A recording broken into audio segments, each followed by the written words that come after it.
reading. I'm sorry. There are 4 steps in our contemplative practice: reading, meditation, prayer, and contemplation. So just to, again, to revisit that in the reading, Chuck today will be reading our text, and we read it prayerfully and slowly. We will read the passage with a certain expectation. There may be a message of truth for you. When you hear the text, there may be something there worth pondering. And then there'll be a moment of silence, a few moments of silence, and then we'll move into the meditation. After we read the passage, we will then read the text again and meditate on it. Listen for a word or a phrase in the reading that strikes you, that especially stood out for you. Continue to think about that word or phrase and chew on it and ruminate on it. Let the word or phrase nourish you. Think about it.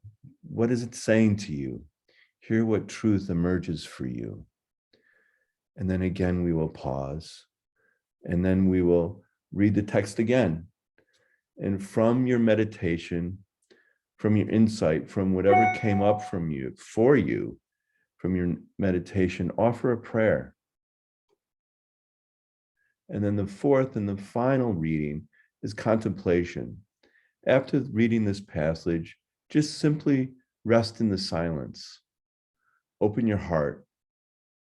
If a thought or image emerges for you, simply let it go. If it's on a river, and let it just pass by you. And simply just rest in the silence. While we're reading the text, we will show an image that in some way reflects the passage. We invite you to gaze at this image as we hear the words being spoken. Again, we will read the passage 4 times with silence in between, allowing us to journey through the steps of reading, meditating, praying, and contemplating. After our contemplative practice, we will come together to reflect on how the reading spoke to each of us, what it means to you, and how this reading may apply to your life. So, with that, as we come to hear the text, center yourself, open your heart and mind to what is being read and to what you see. So let's now move on to this image. With that, Chuck.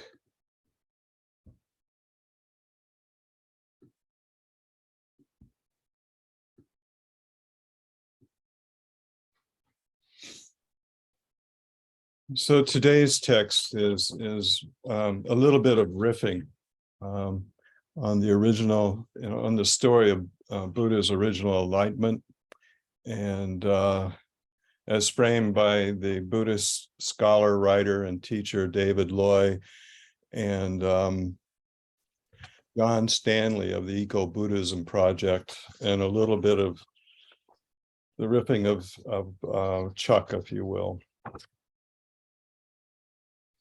They start with a quote from Buddhadasa Bhikkhu. The entire cosmos is a cooperative. The sun, the moon, and the stars live together as a cooperative.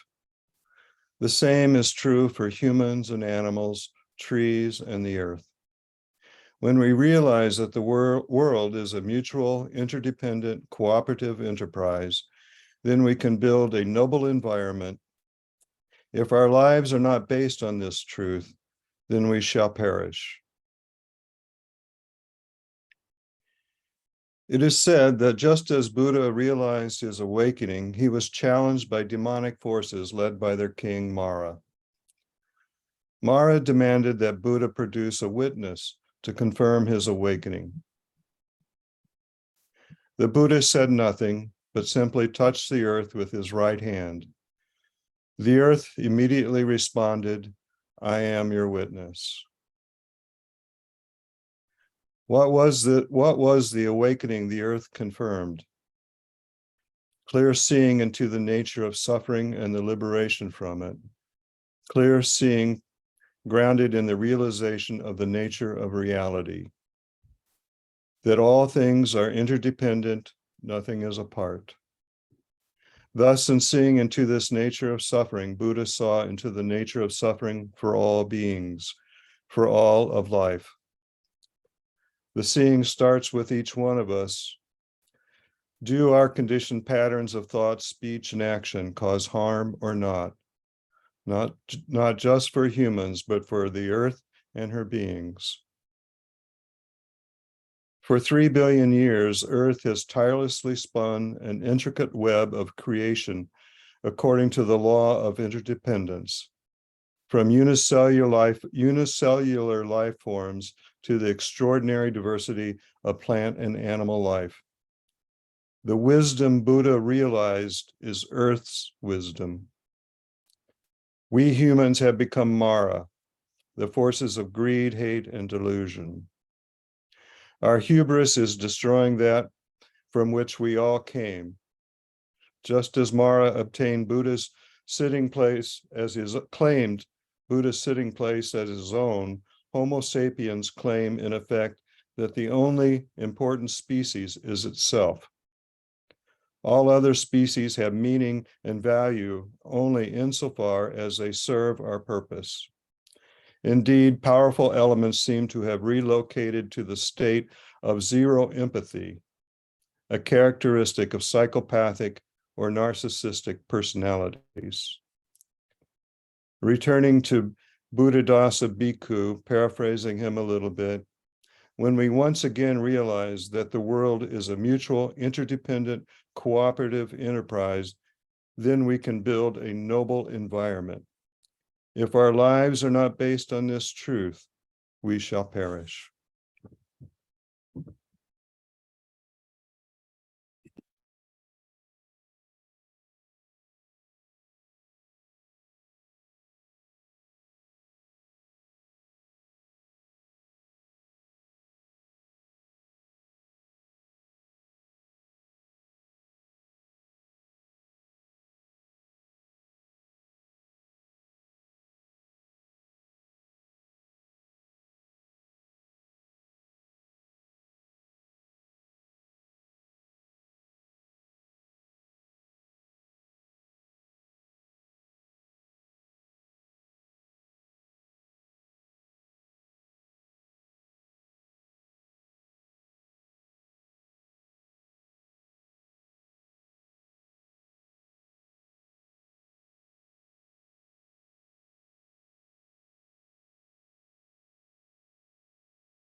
From Buddhadasa Bhikkhu, the entire cosmos is a cooperative. The sun, the moon, and the stars live together as a cooperative. The same is true for humans and animals, trees, and the earth. When we realize that the world is a mutual, interdependent, cooperative enterprise, then we can build a noble environment. If our lives are not based on this truth, then we shall perish. It is said that just as Buddha realized his awakening, he was challenged by demonic forces led by their king Mara. Mara demanded that Buddha produce a witness to confirm his awakening. The Buddha said nothing, but simply touched the earth with his right hand. The earth immediately responded, "I am your witness." What was the awakening the earth confirmed? Clear seeing into the nature of suffering and the liberation from it. Clear seeing grounded in the realization of the nature of reality, that all things are interdependent, nothing is apart. Thus, in seeing into the nature of suffering, Buddha saw into the nature of suffering for all beings, for all of life. The seeing starts with each one of us. Do our conditioned patterns of thought, speech, and action cause harm or not? Not just for us humans, but for Earth and her beings. For 3 billion years, Earth has tirelessly spun an intricate web of creation according to the law of interdependence, from unicellular life forms to the extraordinary diversity of plant and animal life. The wisdom Buddha realized is Earth's wisdom. We humans have become Mara, the forces of greed, hate, and delusion. Our hubris is destroying that from which we all came. Just as Mara claimed Buddha's sitting place as his own, Homo sapiens claim, in effect, that the only important species is itself. All other species have meaning and value only insofar as they serve our purposes. Indeed, powerful elements seem to have relocated to the state of zero empathy, a characteristic of psychopaths or narcissistic personalities. Coming back to Buddha-Dasa Bhikkhu, when we once again realize that the world is a mutual, interdependent, cooperative enterprise, we can build a noble environment. If our lives are not based on this truth, then we shall perish.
From Buddha-Dasa Bhikkhu, the entire cosmos is a cooperative.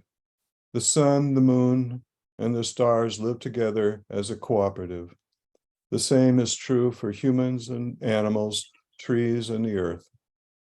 When we realize that the world is a mutual, interdependent, cooperative enterprise, then we can build a noble environment. If our lives are not based on this truth, we shall perish.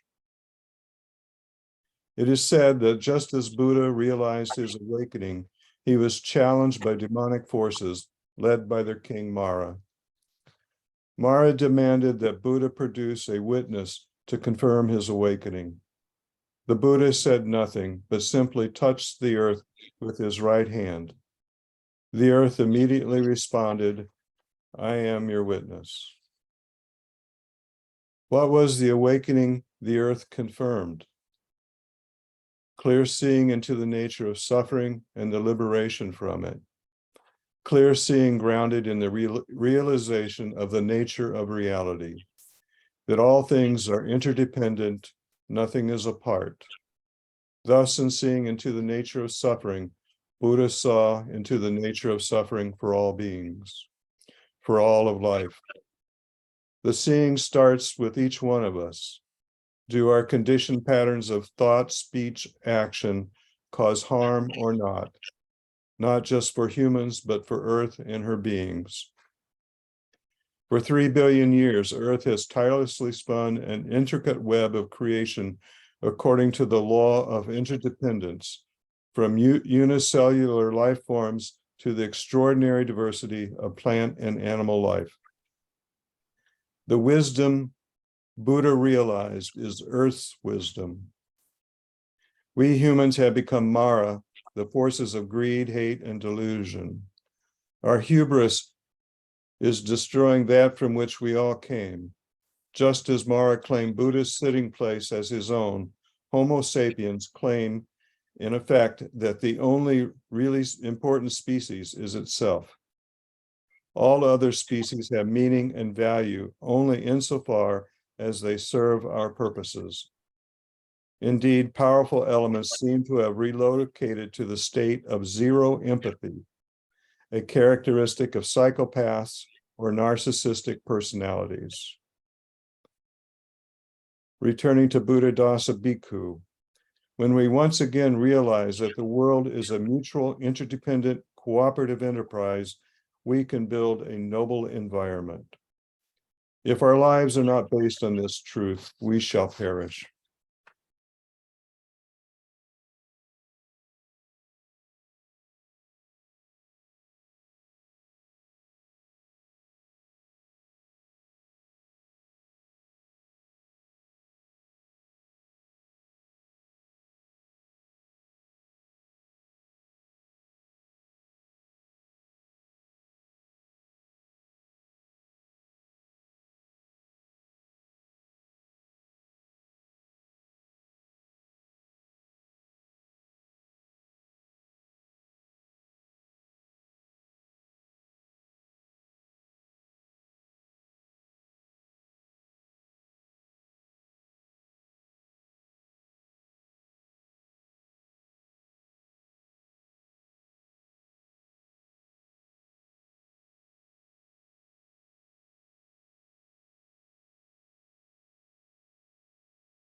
From Buddha-Dasa Bhikkhu,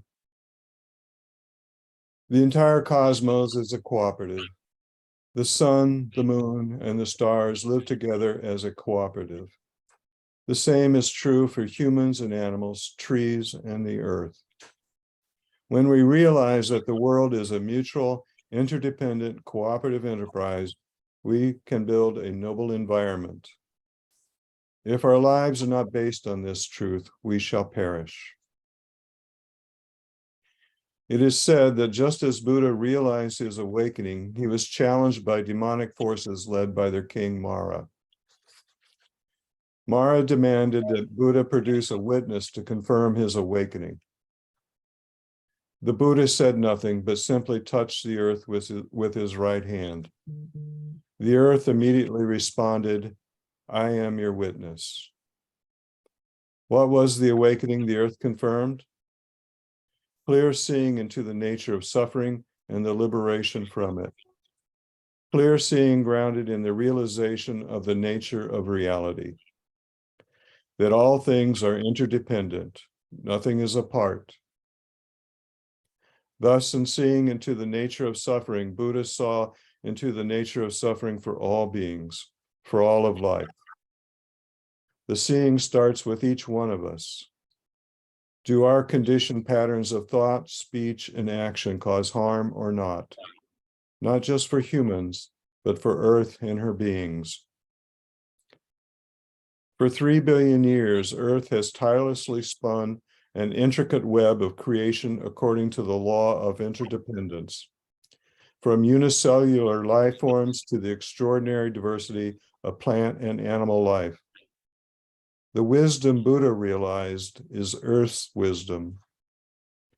We humans have become Mara, the forces of greed, hate, and delusion. Our hubris is destroying that from which we all came.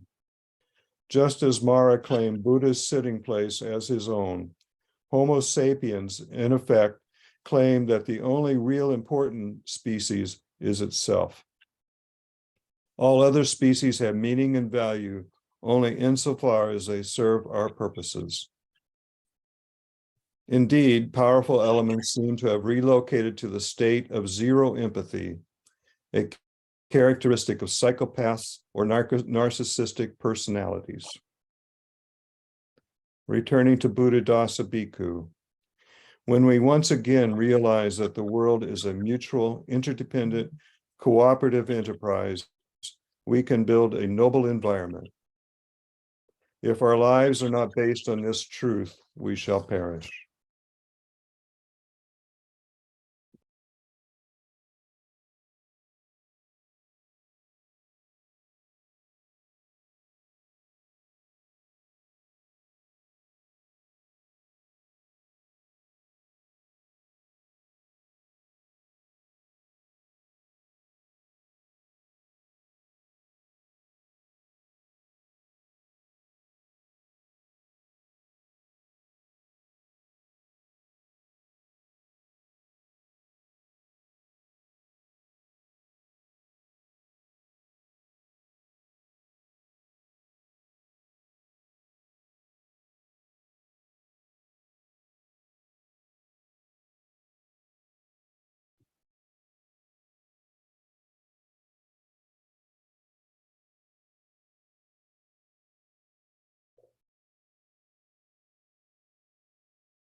Now we invite you to take a breath in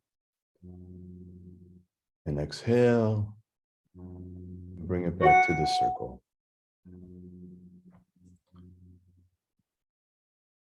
So a word or phrase might have emerged for you. We now invite each of us to share what that word or phrase is and how that spoke to you. And anyone can start.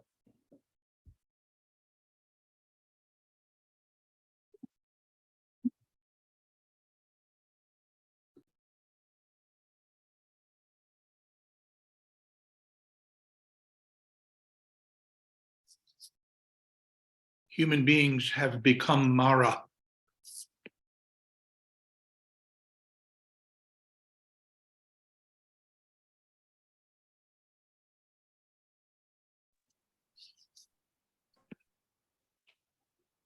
I like the phrase, the earth immediately responded, I am your witness.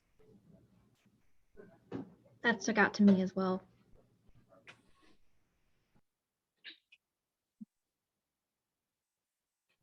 Interdependence. Mm-hmm. He touched the earth.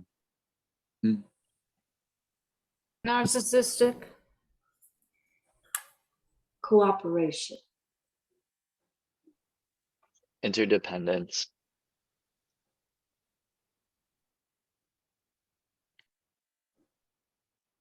Awakening.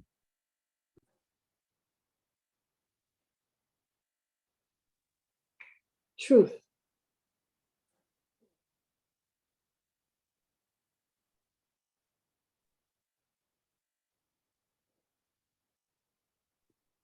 Endlessly spun.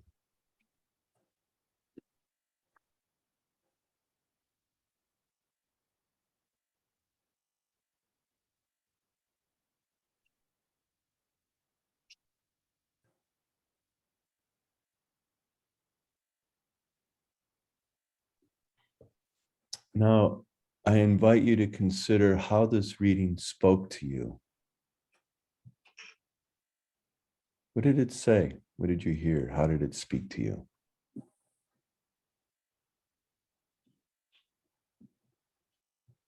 Kindness and compassion. Thank you.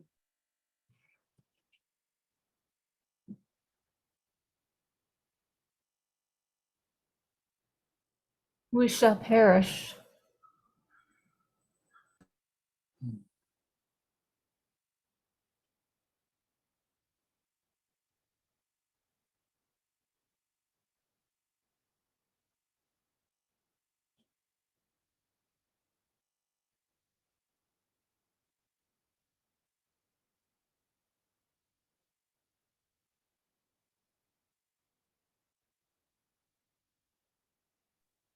In seeing, if we don't see truth, the reality of the way things really are, we will perish. But there is room for seeing.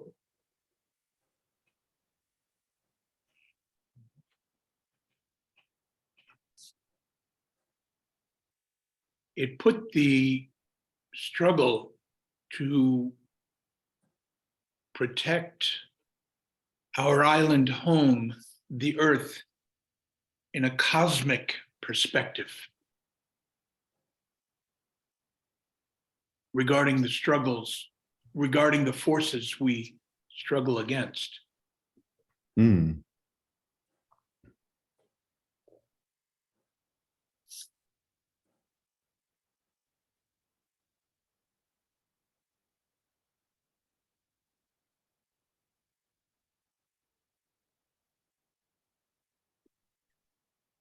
I think as Buddhists, because we know that life will continue in an endless circle, there will be endless future lives. As a Buddhist, that's what we believe in. And the quality of our life will depend on that, because we know that the earth had spun for billions of years. It will continue to exist, but the quality of life of humanity, how it will be, it really dependent on the actions that we do today.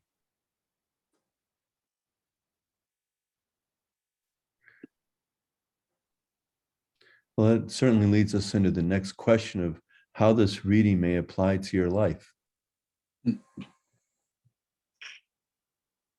Right now, I'm reading the Tibetan Book of the Dead, and in it, there's this metaphor about life, how it's like a fisherman's net made out of gems, and each facet of the stone reflects on every other stone. And I think it's a really beautiful metaphor for the interconnectedness of the world.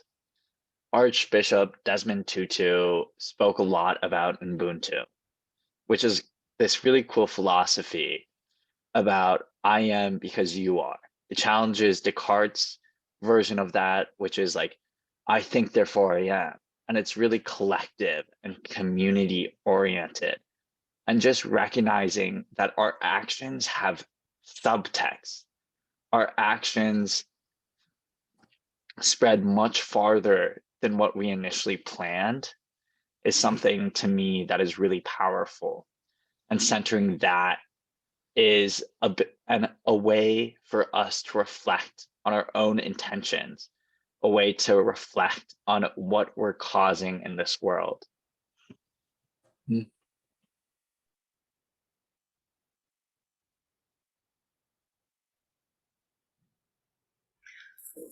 I think that I'm called to reflect constantly about the sacredness of everything in the universe as well as on our earth where we are.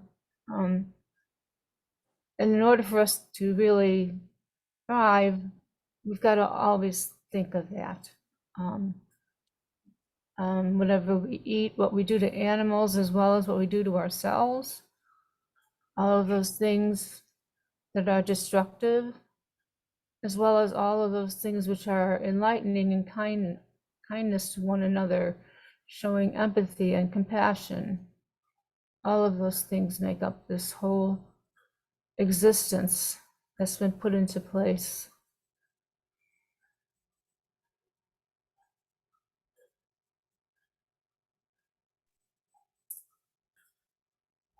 As I think about the energy of Mara, I think there is a lot of doubt in that energy. There is a doubting there. And I think that the doubting is something that I come up against a lot. And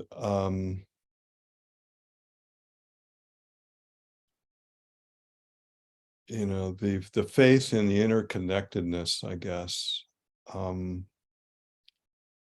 in response, you know, that informs my response to the doubt, both the external doubt that I hear expressed all the time and the internal doubt.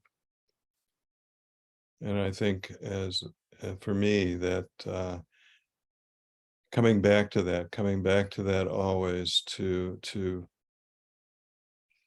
ignite and keep going, the bodhisattva energy to keep going forward.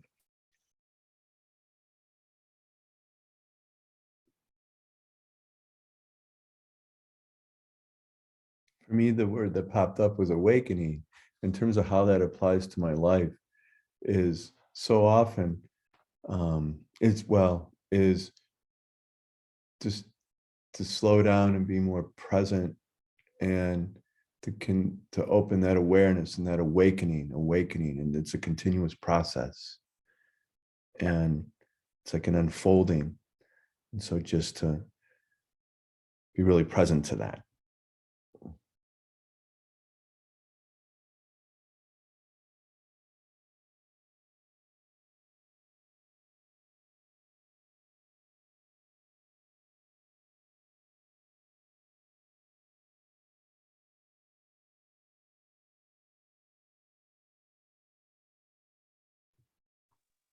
To speak to that awareness, I'm reading Sacred Nature by Karen Armstrong. It's a really good book. I really recommend.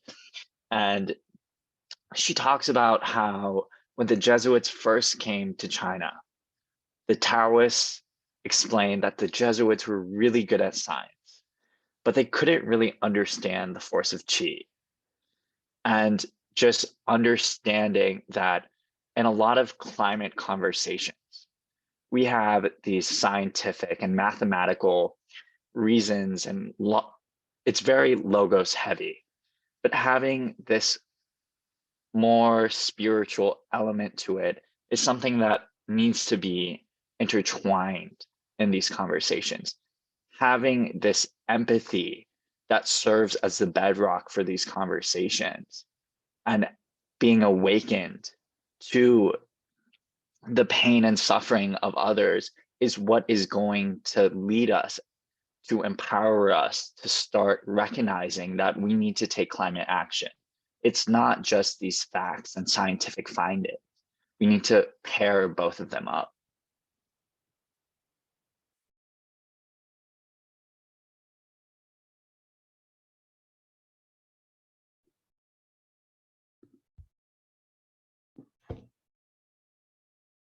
I want to give space here for others to share too. Is there anything else that you would like to share?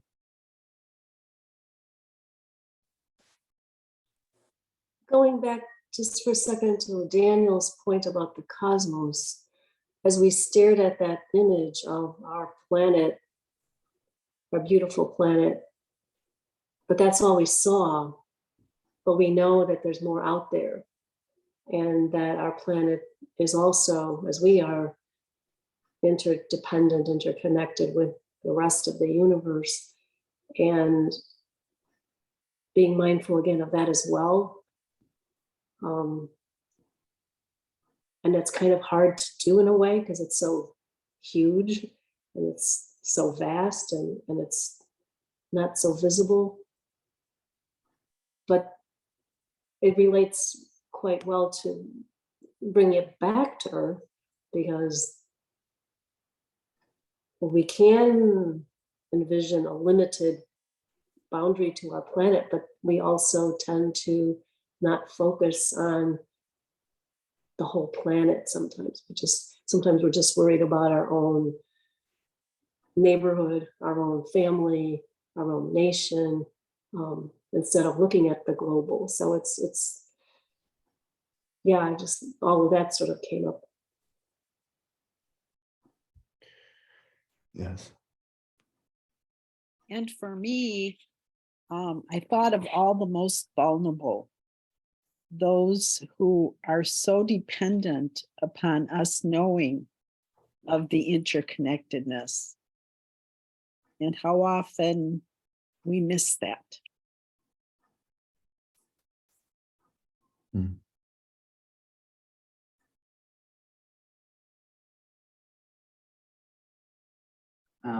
And to riff off of that, I think of as being a chaplain at a major research university. I think of our future students, our future stewards of the earth, that they actually become stewards and know how to do it, and how to be interdependent. Right, I'm in an interfaith center and we espouse that every day, but what is it to actually do it on a daily basis and live it? So.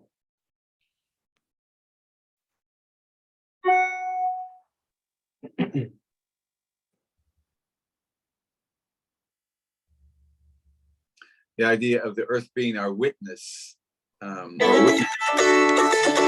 Oops. The witness as in a trial is the way I look at it, that we are being accused of our abuse of the earth. And hence, it's time to do something.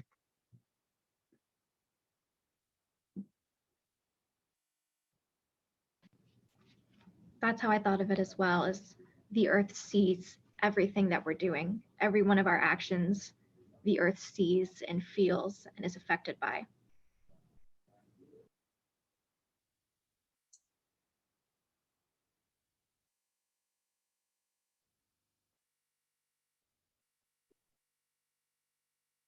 I think the fact of the witness, it rings and it echoes with me a little bit much more as in contemplating the past few weeks. It's just been 2 weeks since the passing of our founder, and he always had a wish to come to this world again as a monk and to continue to propagate Buddhism. And that is the question that we ask ourselves, that if we, like our founder, following in his footsteps, is going to come to this world again and again, then what are we going to do?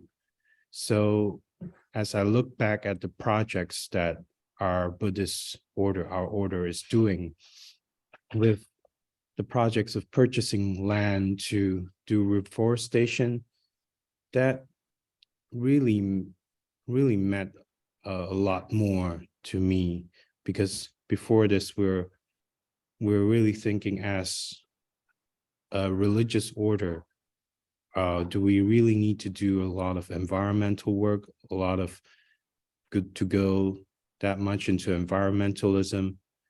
But that is really relevant to us, because that will be the world that we will be living in the future, not just this life, but for our coming lives as well.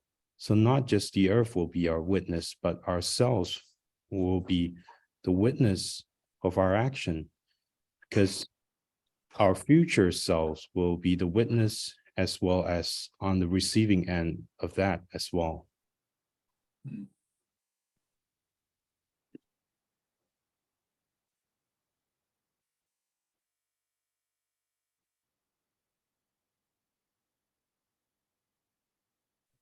Does anyone else have anything you'd like to share?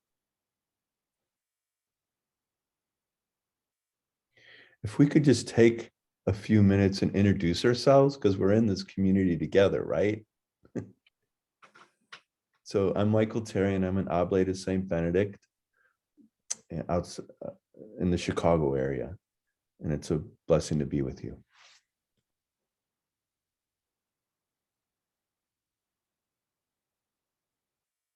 Michael, you want to just, you have the full screen, you can call on people. And how about Emily? Hi, everyone. I'm Emily Echevarria. I'm originally from Jacksonville, Florida, northeast corner, but right now I'm in Chicago, and I am the Director of Climate Action at the Parliament of the World's Religions. And Chuck. I am Chuck Hutchcraft, almost a neighbor of Michael's, and I'm a Zen priest in Northern Illinois. And Father.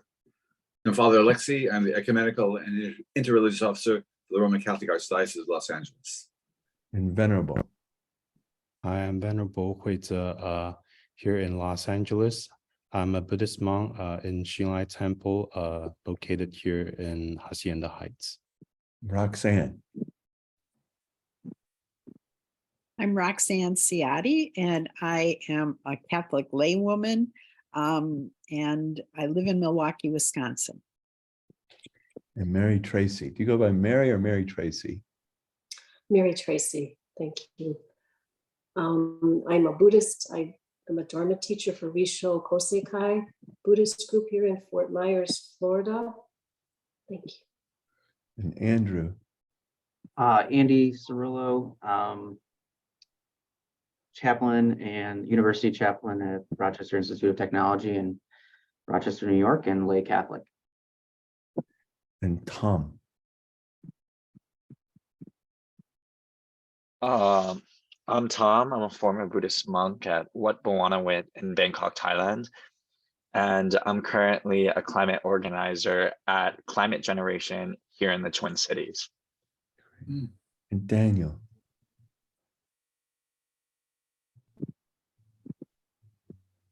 I'm Daniel Tam. I'm chair of Interfaith Solidarity Network and deacon in the Episcopal Diocese of Los Angeles on the Bishop's Commission for Climate Change.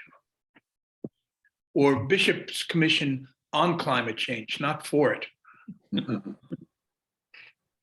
Jack.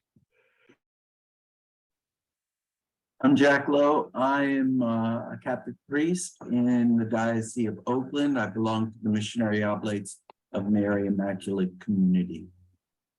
Thank you. And Mao Long. Did I say your name correctly? Yes, I'm Yao Long. I'm from Galveston, Texas. The wonderful medical school, UTMB. I'm the instructor in Ollie Center. Am I doing the humanistic Buddhism practice, HVP, apps and AI with cooperate with the medical school. I'm the one of the background in computer science, and also I'm the Buddhist venerable. So that's the double rules, and to work with that case we say the that is community academic research program, and I'm very happy to know everyone. And thank you. Thank you. And Juhi? Juhi?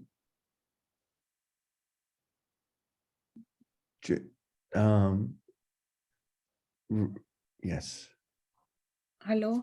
Yeah, I'm Juhi, and I have joined this for like a couple of reasons. I'm an educator and I live in Western New York. Actually, I come from India. I'm originally from India, and basically the state where Buddha got his enlightenment, and I went to school there. So definitely Buddhism has a special place in my heart. And we have many of, like, there are a lot of developments going on with so many Buddhist monasteries and temples. And as like, I think since my childhood, I've been involved with interfaith. I basically attend all of like churches. I go even mosques and temples, gurdwaras. So for me, interfaith, me and actually my brother, that's how we grew up. So it's been a pleasure to meet all of you. Thank you. Thank you. And La Blue?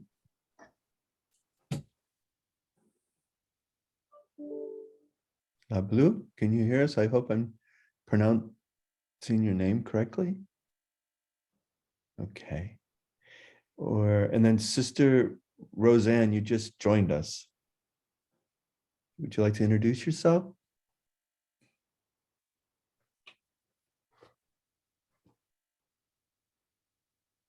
You're on mute.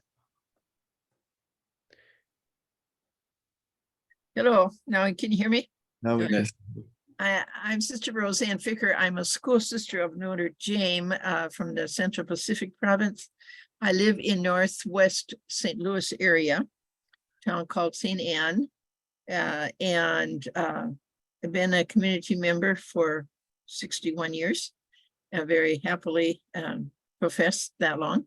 And I have spent many, many, many years working with Hispanics. I spent some time in Guatemala as a missioner in the 80s when it was Civil War wherever you looked. And it was so horrible that when I went down for discernment, I decided I can't do this.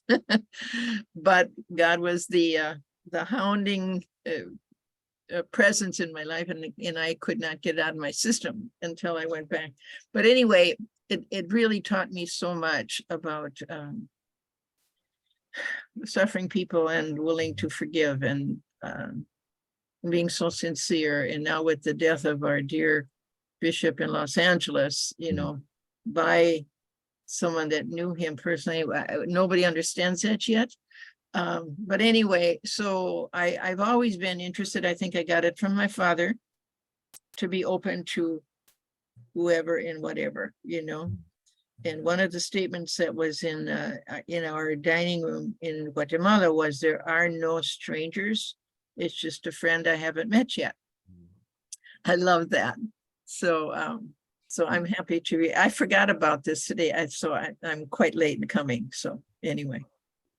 We're thrilled you're here. Okay. And I'll get a copy of the recording, right? Okay, thank you. Yes, once it's uploaded from Zoom, I'll send everyone a link to it. And then Ron. Thank you. Thank you. Ron, would you like to introduce yourself? Can you hear us? Okay. Well, we're glad you joined us. Anyway, Ron. So just to check in before we have a closing prayer, in this contemplative practice as a structure, is this working for all of you? And so then we'll continue with this format as an ongoing endeavor, and we can come together next month as a community. And we welcome your suggestions on themes. Mary Tracy, I loved how you brought up the cosmic dimension. Maybe that could be one of our themes. We could have a picture of the universe, or an image of that, and gaze upon that at some point. And so whatever you would like to bring into our dialogue, we're all on this journey together. So, and Emily will put her email address in the chat, and you can email her your suggestions. We have the themes of earth and soil and air and water, but also there may be actions or conditions, immigration or whatever that may be, economics or whatever. We welcome to bring all of that to the table and towards a reading, and we'll continue to do it as a contemplative practice with a reflection and conversation afterwards. So, and we meet again next month, and what is it, the third Thursday, or what Thursday are we on? Fourth. So, and it's a blessing to be with everyone again. So with that, we'll turn it over for our final closing prayer. Unless anybody else has anything they want to share, because we're heading towards the top of the hour. Just to know, I think that will be the 23rd again, March 23rd. And thank you for being here. Thank you for being a part of this.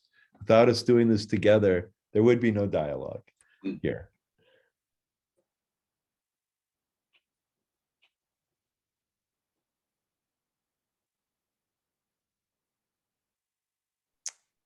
And does someone who's giving the closing prayer today? I don't know that we assigned someone, but I could do a little something if you wish. Terrific. Thank you, Father. At our funding meeting, I shared with the members that in the current issue of Christianity Today, there's an article entitled Be My Valentine, B-E-E, My Valentine. And it talks about Saint Valentine as the patron saint, not only of amorous affairs, but also of bees and beekeepers. I didn't know that. But further on in the article, it quotes a man who has become Greek Orthodox and was asked to take the name of a patron saint, and he considered Valentine, but then he says, but it was Saint Modomach who actually kept bees. And then he says, beekeeping has deepened his appreciation for the interconnectedness of all living things. Just seeing beehives at work, it fills you with awe and wonder at the complexities of God's creation. You could argue that it's the body of Christ on full display, because as a bee develops, they do different jobs. There are nurse bees, house cleaning bees, guard bees, foragers. It's everybody doing their part and everybody working together in complete harmony. And then he concludes, paying attention and respect to these small winged insects offers us an insight into the creation care. Stewardship over the earth and its creatures is commanded by God. This biblical imperative reminds us of the interconnectedness of the created world and the loving Creator who spun it all into being. Creation care can be an exercise in joyful communal purpose as we, like the bees, each take up the unique task before us. And I think that's what we're pledged to do here, to take up that unique task before us all. Thank you.